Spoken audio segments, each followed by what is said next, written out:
मात्रा बड़ी है तृष्णा की और आसक्ति की। अब जवानी निकलने के बाद जब अधेड़ी आ गई और अधेड़ी में भी एक अवस्था हो जाती है जिसके अंतर्गत फिर उसने थोड़ी सी आसक्ति, थोड़ी सी तृष्णा फिर बढ़ी अपने वस्त्र, आभूषण, सामग्री सब किसी को देने की, उसकी मूलता नहीं पाई।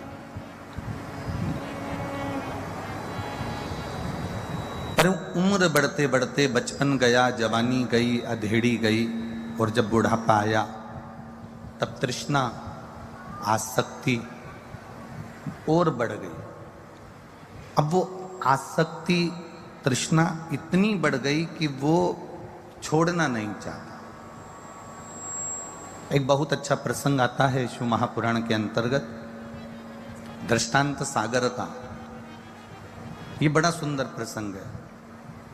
एक सेठ जी के यहाँ भ्रमण करते करते 8-10 संत आ गए।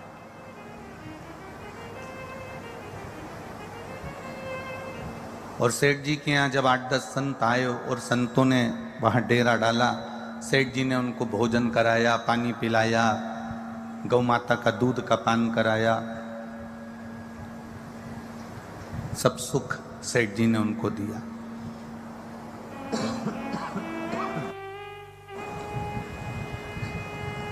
संपूर्ण सुख जब सेठ जी ने उनको दिया, अब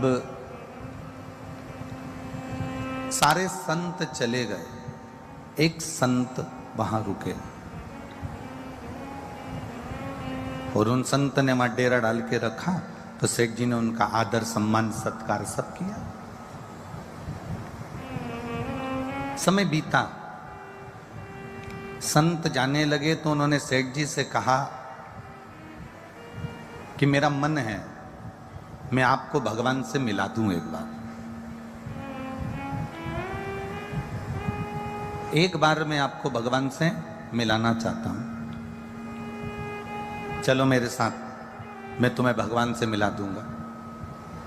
सेठ जी ने कहा मेरे परिवार छोड़कर, मेरे कुटुंब को छोड़कर, मेरे इतना व्यापार छोड़कर मैं आपके साथ नहीं जा सकता, मैं आपके साथ में नहीं जाऊंगा।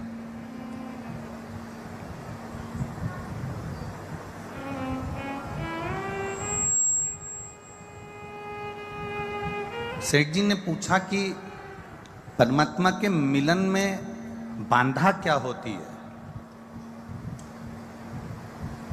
परमात्मा मिल कैसे सकता है? तो सेठ जी से संत ने कहा कि बस उसके मिलन की सबसे बड़ी बांधा है व्यक्ति की आसक्ति, तृष्णा।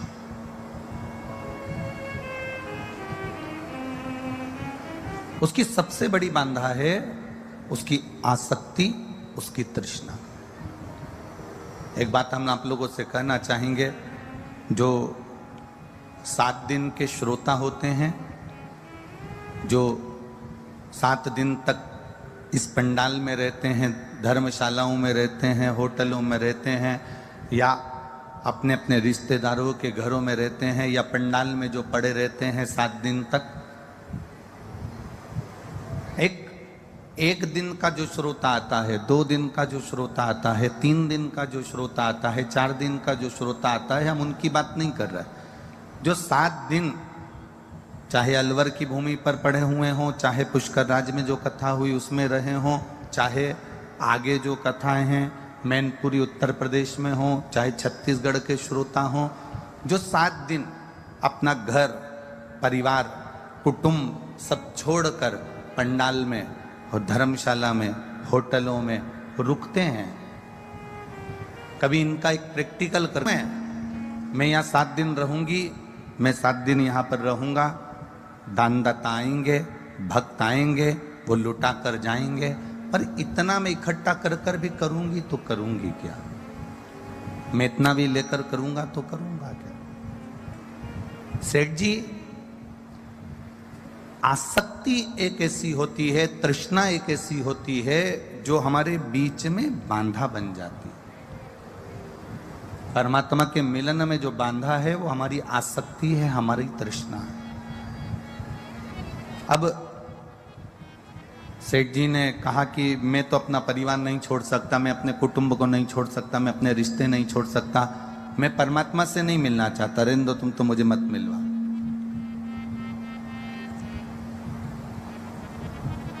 10 साल निकल गए, सेठ जी के प्राण छूट गए।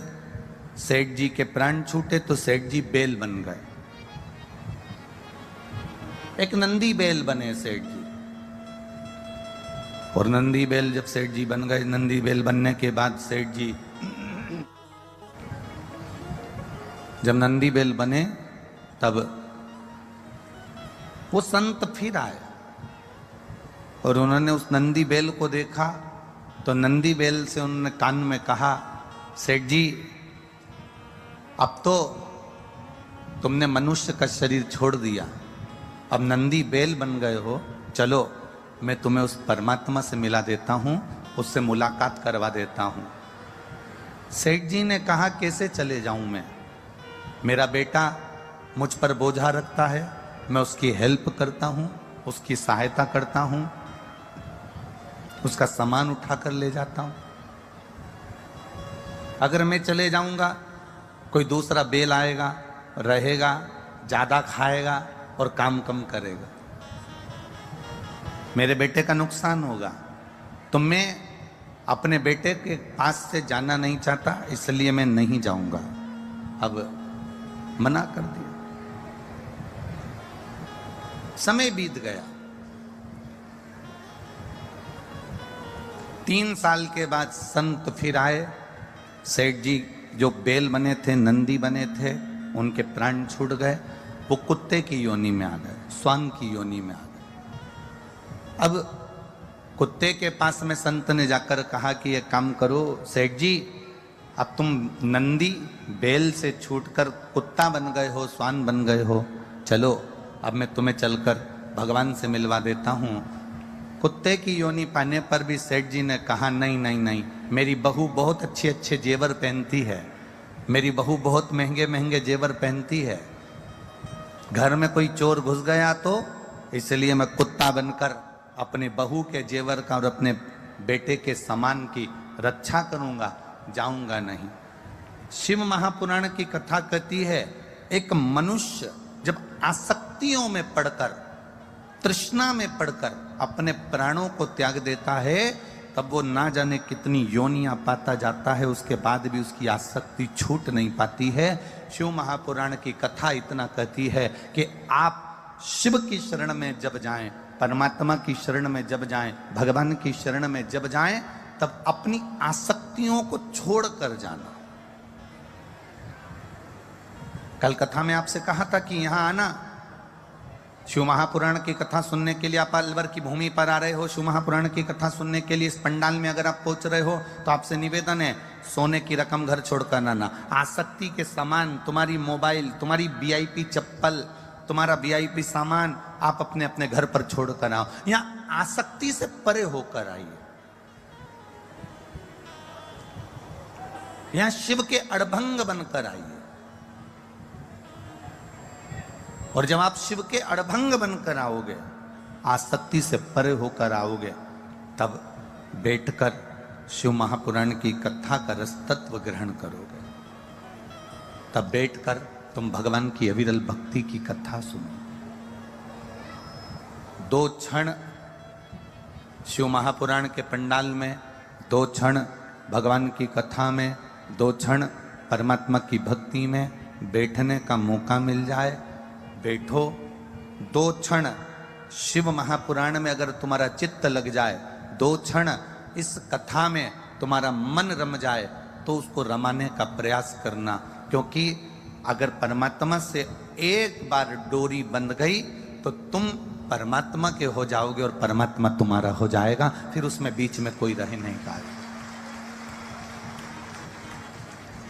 कार्यकर्ता कार्य करें, हम मना नहीं करेंगे। सहयोगी समितियां सहयोग करें, हम मना नहीं करेंगे, पर इतना ध्यान लगाकर करना कि हमें कथा भी श्रवण करना है, हमें बैठकर कथा भी सुनना है, क्योंकि अलवर के भाग्य जागे तो ये कथा मिली है। कोई हर तो राजस्थान में एक कथा पुष्कर में मिल गई और दूसरी कथा यहाँ मिल गई, तो ये तो आप लोगों के भाग्य हैं, किस्मत है अलवर वासियों के और अलवर के आसपास के लोगों के। कोई जल चढ़ाते चढ़ाते शंकर जी पे पुण्य इकट्ठे हो गए होंगे, तो ये शिव महापुराण की कथा यहाँ हो गई है। ये तो शिव की कृपा से हुई है, कोई सहजता नहीं है महाराज।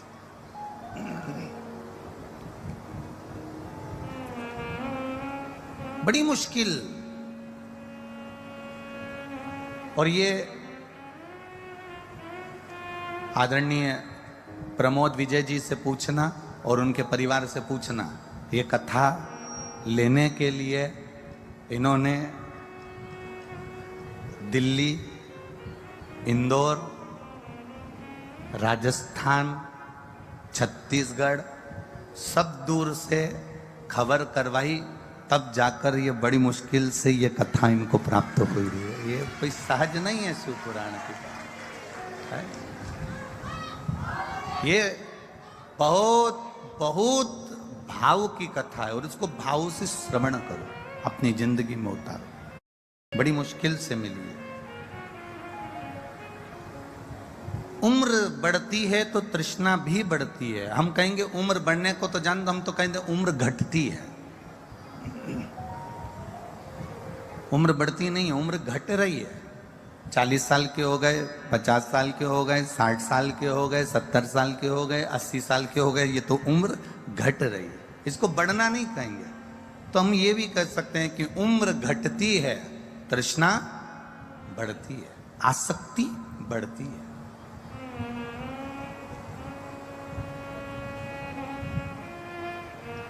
इन आसक्तियों में पढ़कर, इन तृष्णाओं में पढ़कर हम अपने जीवन को सार्थक नहीं बना पाते। महाराज, हम पैसा कमाते हैं, दाम कमाते हैं। पैसा कमाने से, दाम कमाने से सम्मान सारी दुनिया में मिल सकता है। आप करोड़पति बन जाओ, आपको आपके समाज के लोग सम्मान देंगे। आप धनपति बन जाओ, आपको आपके गांव के लोग सम्मान देंगे। पैसा, दाम, दमड़ी, दाम कमाने से दुनिया में तुम्हें सम्मान मिल जाएगा, पर पैसा कमाने से, दाम कमाने से भगवान नहीं मिल पाता है। पैसा, दाम कमाने से सम्मान मिलता है, और ध्यान रखना, दाम से सम्मान मिलता है और परमात्मा के नाम से हमें भगवान की प्राप्ति हो जाती है, परमात्मा मिल जाता है। पैसे वाले का सम्मान सारी दुनिया में होगा। धनपति है, करोड़पति है, पैसा बहुत है साहब, जहां जाओगे पूजन करने